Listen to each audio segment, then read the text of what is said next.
We are going to discuss, is coding mandatory to become AWS Cloud admin or architect?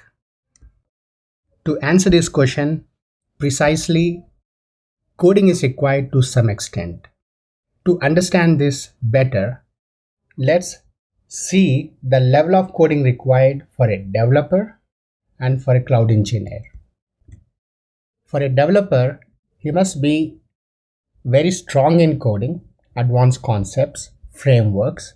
You must know how to build RESTful APIs, how to call APIs, and even sometimes he must know how to build UI, user interfaces, like using React.js, AngularJS, so on and so forth. Whereas for a cloud engineer, that level of coding is not required. Let's say for developer, it takes 5 to 6 months to become expert in coding. For cloud engineer, hardly 20 to 30 days is enough to learn basic concepts and apply those concepts part of his role.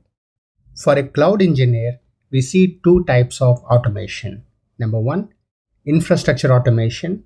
That's where we automate creating virtual machines, networking, storage, databases, and all cloud services.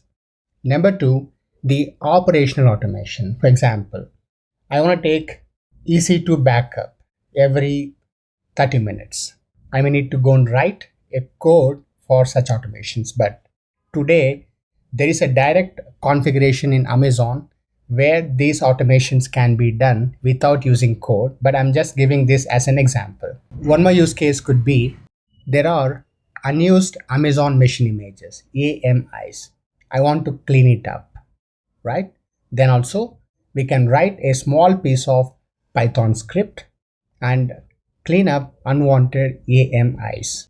To summarize, coding is required for cloud architects and admins, but the level of coding required is not huge.